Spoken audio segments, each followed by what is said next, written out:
Usually, proving a case requires, some kind of physical precision. Like if you break your arm, the x-ray shows that jagged white line on the black film, and the doctor just points and says, there it is. Right, it's visible. You can neatly categorize it. Exactly.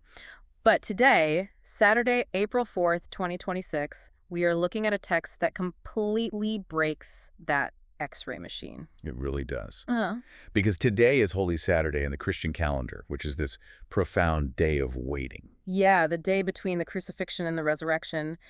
And for this deep dive, we are looking closely at the Gospel of Matthew, chapter 28, verses 1 through 10. And in this really famous narrative, the evidence of a massive world-altering event isn't actually something you can see.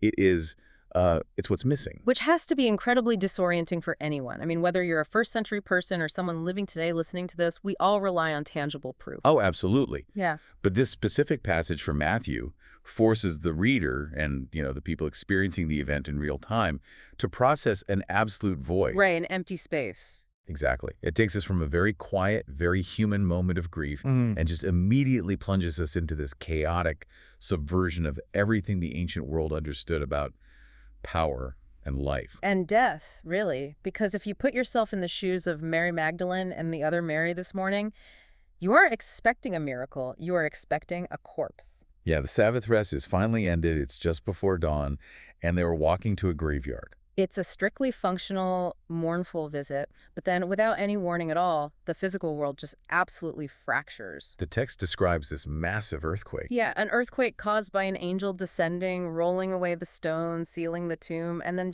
he just sits on it. It's so striking. And it's important to understand the literary tools being used here by Matthew. In the ancient world, writers often used these extreme cosmic events to signal something bigger. Like stars falling or the sun going dark. Exactly, yeah, or massive earthquakes. It signals that the barrier between heaven and earth has just ruptured. This is a style known as apocalyptic literature. So it's not meant to just be a weather report. No, not at all. It is a theological billboard. Matthew is basically telling you that the divine realm has violently intersected with the human realm. Wow. And it's that image of the angel sitting on the stone that really caught my attention. I don't know, it's like a conquering general using the enemy's dismantled fortress as a footstool. That's a great way to picture it. Right, because that stone was meant to be an impenetrable barrier. It was heavy, it was sealed by the government, it was the final period at the end of a tragic sentence, and this being of light just tosses it aside and turns it into lawn furniture. I love that. And that seated posture is doing a ton of heavy lifting in the narrative. In antiquity, a seated posture was reserved for figures of ultimate authority. Like a king on a throne or something. Yeah, or a judge rendering a verdict. It denotes that the work is finished. The battle is over. The barrier isn't just removed, it is totally conquered. But the sheer terrifying nature of this being triggers a wild reaction. Matthew describes his appearance as lightning and his clothing as white as snow, and the people guarding that barrier just lose it. They completely fall apart. I am so stuck on this image of the guards. I mean, these are hardened Roman soldiers facing down two mourning women. Logically, the women should be terrified of the guards, not the other way around. Right, the power dynamic is totally inverted. Exactly, but the text says the guards shook for fear and became like dead men. So what is the mechanism happening here that literally paralyzes trained killers but leaves these unarmed civilians standing? Well, you have to look at what a Roman guard represented in that era. They were the absolute apex of earthly military power. The empire placed them there specifically to maintain the status quo. To make sure a dead man stayed dead. Precisely. Their entire lives were built on maintaining control through violence and intimidation. And furthermore, a Roman soldier who failed their post, especially one guarding a high-profile sealed tomb, they faced execution. Wait, really? So their failure meant their own death? Yes. So they aren't just scared of a bright light or an earthquake. They are watching the absolute failure of the Roman Empire's authority happen in real time. Oh, wow. Yeah, when that earthly violent power is confronted with the raw reality of the divine, it completely short-circuits. They become paralyzed. The living soldiers ironically become corpses right next to a tomb that no longer holds a corpse. That is exactly the irony Matthew is highlighting. But the women, who hold virtually zero legal or social power in this society, they don't pass out. They're terrified, obviously, but they stay conscious. Right. The divine revelation completely bypasses the armed guards and addresses the grieving women directly. And leaving the guards paralyzed on the ground creates this incredible vacuum. With the soldiers out of the equation, the angel turns his attention to the women, and this is fascinating to me. The way he speaks to them feels less like a mystical riddle and more like a highly structured legal defense. How do you mean? Like a courtroom argument. Yeah, think about how a lawyer presents a case to a jury. Step one is establishing rapport and motive. He says, "Do not be afraid, for I know that you seek Jesus who was crucified." Okay, setting the baseline. Right. Then step two is the core claim. He is not here, for he has risen. Step three is citing precedent, as he said. Step four is presenting the physical exhibit. Come, see the place where he lay. And then the mandate at the end. Exactly. Step five, go quickly and tell his disciples.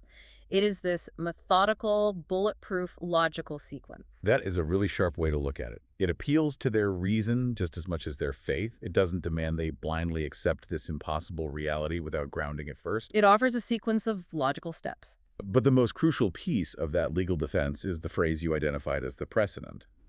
The, as he said, part. That is the linchpin of the entire narrative. Because an empty tomb on its own is just negative evidence. Right. It's just a hole in the ground. It could mean grave robbery. Or that someone just moved the body. Exactly. Without the phrase, as he said, a missing body is just a desecration. It's a brand new trauma for these women. Oh, man. Yeah, that would just be cruel. Right. But Jesus had repeatedly predicted his death and his resurrection to his followers, even though they totally failed to grasp it at the time. So the angel is commanding the women to let his past promises reinterpret their present reality. The evidence isn't just the empty space. No, the evidence is the alignment of this empty space with his prior word. It requires the context of his promises to make any sense at all. So the angel invites them to look at the absence, to see the place where he lay, and then immediately pivots to action. They'd have to move. Yeah, they are told to go quickly and tell the disciples that he is going before them to Galilee, and this sparks this really visceral reaction. The text says they departed quickly from the tomb with fear and great joy. If you consider how humans process paradigm-shifting events, that phrase, fear and great joy, might be one of the most honest psychological snapshots in ancient literature. It's so conflicted, but so real. Their entire understanding of biology, death, and reality has just been shattered. The Greek word for fear used here, phobos, certainly means terror, but it also carries the profound weight of reverence. Like awe in the presence of the divine. Exactly. Awe. The ground beneath their feet has literally and metaphorically given way. But layered right over that terror is the adrenaline of the miraculous. Great joy. Imagine you are one of those women sprinting back down the path, breathless. Your head is completely spinning. Trying to figure out how to explain this to a group of men who are currently hiding for their lives. Right. And then right in the middle of that sprint, you literally run into him. Jesus meets them on the path. I have to admit, Jesus' opening line here feels almost entirely out of place. He just says, "Greetings." It is pretty understated. Very understated. You have just conquered death. You caused an earthquake. Your angels are out here paralyzing Roman guards. And you show up on the road and basically say, "Hey there." It feels way too ordinary for someone who just returned from the grave. It does sound jarring in English. The Greek word Matthew uses is sharet. It was a standard everyday greeting in the ancient world. It's the equivalent of saying good morning. So it really is just casual. Yes, but that casualness is exactly the point. It points directly to the core of Christian theology, which is the idea that the divine becomes entirely human and accessible. The incarnation. Exactly. The concept of the infinite God taking on finite, everyday human flesh. So he isn't floating above them demanding they grovel. He's just the guy on the road saying good morning. The resurrected Christ, having defeated the ultimate enemy of humanity, greets his friends with the familiarity of a neighbor.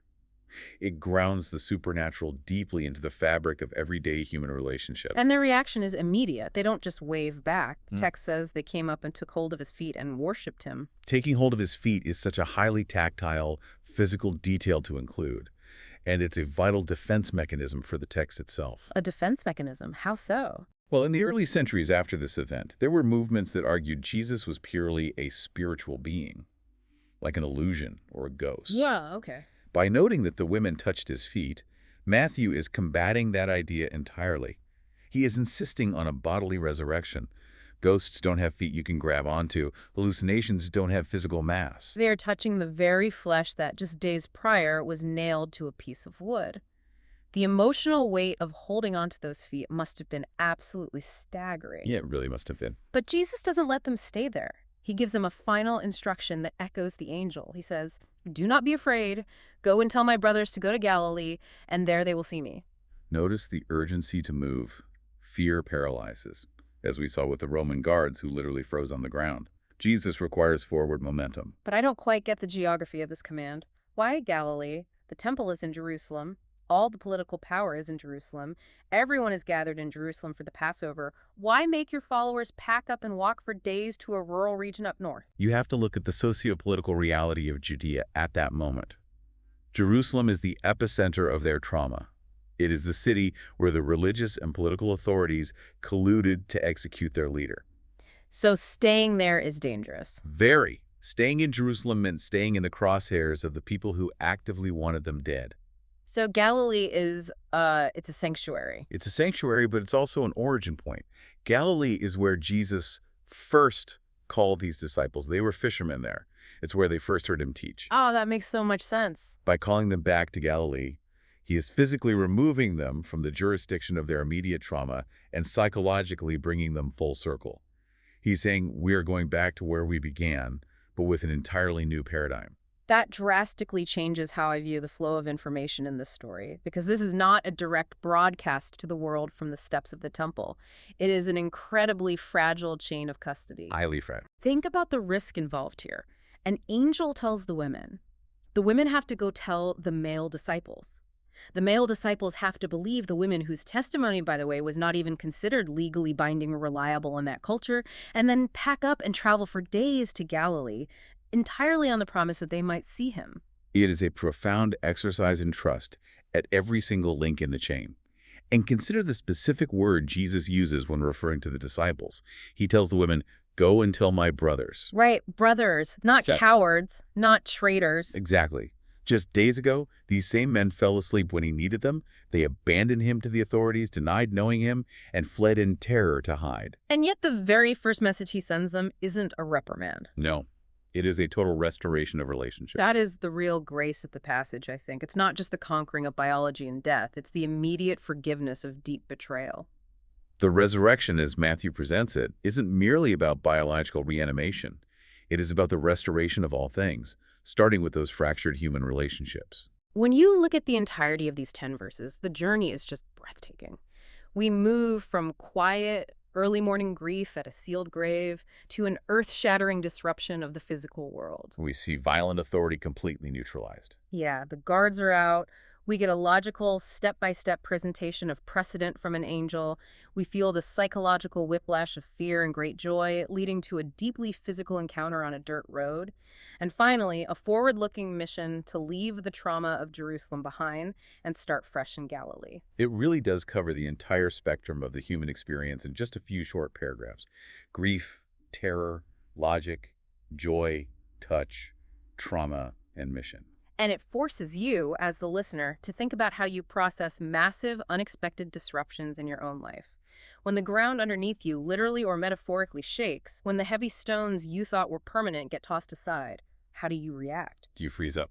Right. Do you become paralyzed by the loss of your earthly control, like the guards? Or do you move forward, even if it's with a messy, chaotic mix of fear and great joy, like the women running down the path? It is the eternal choice between remaining anchored to a dead past or running toward a living, albeit highly uncertain, future. Because today is Holy Saturday, we want to honor the traditions of this specific text. We're going to close this deep dive with a brief prayer directly related to the passage we've just explored. Heavenly Father, as we reflect on this incredible narrative, give us the courage to face the empty tombs in our own lives. When the ground shakes and our plans are completely upended, help us to hear the words, "Do not be afraid." Grant us the grace to move forward with fear and great joy, trusting in your promises. Amen. Amen. Before we wrap up today, I want to circle back to the metaphor we started with, the X-ray machine. Ah, yes. The human desire for clean, binary proof. We want the evidence to be something we can hold, right? We want it to be a solid artifact, something we can put in a museum and point to. But the angel's invitation to the women was simply to see the place where he lay. The proof wasn't an object. The proof was the negative space. Exactly. When you go to a doctor after wearing a cast for 6 weeks, they take a new x-ray. They don't point to the film to show you the break anymore. They point to the film to show you that the jagged white line is gone. The bone is whole again. The evidence of the healing is the absence of the trauma. So when you are looking for evidence of profound change in your own life, maybe don't just look for what new thing has appeared. Ask yourself, what heavy stone is missing? What fear is no longer lying there? Keep looking closely at the spaces in your life. You never know what might be missing. We'll see you on the next deep dive.